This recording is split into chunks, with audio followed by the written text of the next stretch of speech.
Okay, so over in Photoshop here, I work in Essentials default. So if yours doesn't look like mine and you want it to, you can just reset Essentials. In this case, this is what that Essentials looks like now. And you can close and put things away as much as you need to or want to. I usually keep this one up so I can refer back to it. But we're gonna open up the file that I gave you. So it's this one here. It's a PDF, and you can just import it. It doesn't matter that it's not a PSD already. And you can decide how big you want it. This is the size of the document. 300 is good. Might as well, right? If you're going to put the work into it, might as well keep it. And then, yeah, that should be fine. You can decide which one you want to open. If you want all three, then you need to pull the shift key down, but I'm assuming you're wanting something a bit simpler. I'm going to choose the middle one. Okay. So when I made this in Illustrator, and the background is transparent because I didn't have anything in it. And if you want to, I usually suggest making a duplicate layer just to have it on standby in case you mess up. And it's easy to have happen. And then I would also say to go ahead and copy this and paste it into your document so that you have it handy if you want it. You can just turn the eye on and off if it's in the way. So I want to look at color. And if we go over here, let's see if I can pull this out a little bit more. This is a typical color picker, right? Probably most of us have used this. If you go over to the side here, this tiny little hamburger menu, it's going to say CMYK spectrum. And this is CMYK sliders. Okay, there we go. So what we're looking for is CMYK. I want to really make sure we start with the, that looks a little bit unusual. Oh, so that's here. I'm just starting out with these so that I can make sure that I get, these are at 0. It's unusual because these usually are not colored, but whatever. This is at 100, that's important. We can see clearly that that's the blue. And if you want to, you can also add these to your swatches so that you've got them. That's up to you. It's absolutely not necessary. Let's see. We've also got some real basic swatches here. We have your cyan, magenta, yellow, so we can probably just borrow these. But just so you know that that's how you can control the CMYKs, rather if you don't want to just choose from there.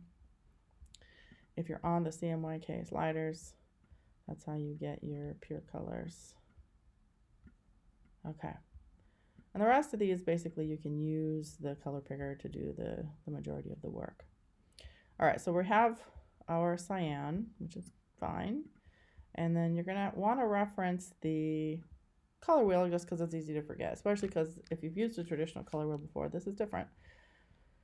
And we're going to use because of the way that this is built, the easiest way to do this and fill your stuff in is with the fill tool. And that is underneath, usually it's under gradient. Let me see if I can find it.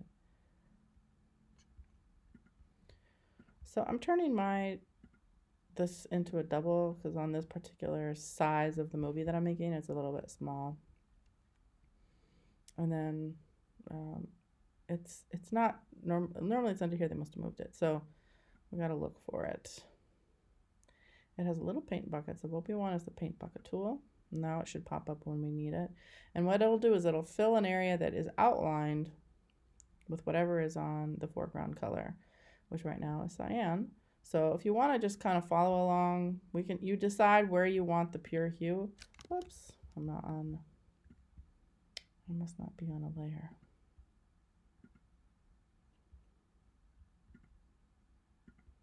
It's a lot to fit in a tiny space. Yeah, I'm on the wrong layer.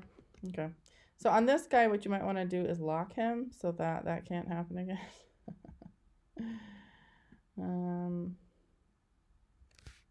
Yeah. Well, he's all right. Just keep him there. Just be careful. Try not to use him by accident. And then, well, make sure you're on the right layer. So layer 1, I just keep this one off so I can refer to it if I need to. Yeah, we'll go ahead and lock this one. Okay. Layer 1, I'm in the right spot now. Cyan. I'll put cyans there. While I'm on cyans, I'm just gonna go ahead and review how to get your colors. So we need a tint. We don't want the tint too close to white. We also don't want it too close to pure hue. So somewhere-ish like that. And then our next one is gonna be a tone. Tone is anything with gray. So the top bar is tint. The vertical bar all the way to the edge, that's a shade. That's mixing with pure black. And then anything here is a tone. But when we're choosing, we don't want it to be too close to a tint. So we don't want to come up here. We don't want to be too close to a shade. So usually I'd say somewhere around middle gray. And then choose something that has enough color in it. If it's too gray, it looks like gray. So something along those lines is probably good. I'll go ahead and put that one in. You don't have to fill everything in, by the way. You could leave certain areas gray, certain areas black.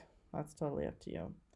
In fact, what I might do is fill this in and then leave that one white. Yeah. And then again, color picker. And this time we're going to go to darker blue directly on that vertical line. I'll fill that one in. Now, we can do that all the way around. And that's great. But I want to show you something here to make sure that you're not just using the color here, because you can't always trust the colors off of these. I want to show you how to make sure you've got the color, and that is a couple little things. We can do this off to the side here, but basically we'll need a couple new little shapes. Let's see, I'm just going to do some rectangles, and we're going to make sure that that is filled with cyan. Just clicking on the swatches up here, or I could do it here. And then I'm going to make another shape. What I'm looking for is the overlap, so as long it doesn't really matter what shape as long as they overlap. And then here what I'm wanting is magenta. Once you have this magenta one selected, what I want you to do is change its properties, and to do that we go back to our layers, and on this particular magenta layer we're going to switch it to multiply. And I want you to notice what happens when it overlays. It turns into a really vivid blue, right? And this is on screen, might as well go vivid. Now for your color picker to pick that, it's in Photoshop it does, in other programs it won't do it. So Photoshop it will. And now you've got the color, and you can start to use that one as well with the paint bucket. So now we switch and go over to our paint bucket. And same thing, we just start doing it until this one is just a couple down. Make sure you are on the correct layer and then start filling in. And it'll be the same process as before. Make sure you choose the right spot for your colors. Go through and do all the, the color mixes and things. They won't all come out perfectly like this. When you do now a blue with cyan,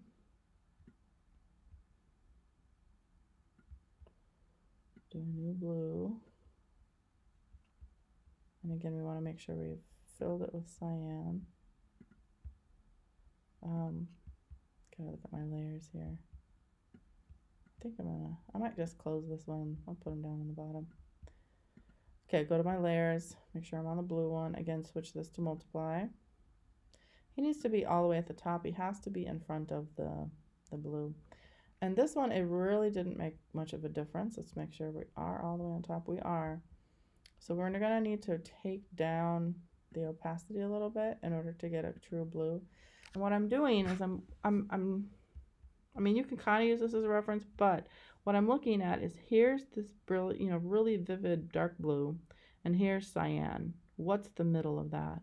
Well, what is the closest one? If I go too far, it looks too much like cyan. If I go too dark, it starts to look like the blue. And so you kind of got to choose one that's somewhat in the middle. And then again, you can use your eyedropper tool to pick that resulting new color. All these guys, you're just going to delete them when you're done, but they will help you get the correct colors that aren't just, what this JPEG has come through as, but what is more true to your actual file. And that's that. When you upload it, you can just upload a JPEG. Let me know if you have any questions about this, but hopefully that's enough to get you going. And then as you go through things to keep an eye on are to make sure that the, sorry, I'm just going to close this up.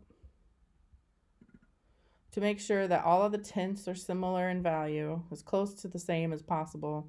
The pure hues will not be same in value because they are, they go from light yellow, yellow's a light value, all the way to a dark, basically a really dark blue, a navy color. So those values will not change, but the lightness needs to be the same all the way around. The lightness or darkness of your tone needs to be the same, the one mixed with gray, as well as a similar dark value for your shade. So if you are unsure of the process and you want feedback before you submit it, since there is no actual formal critique for this, you can certainly just run it by me if you want to be sure before you submit it.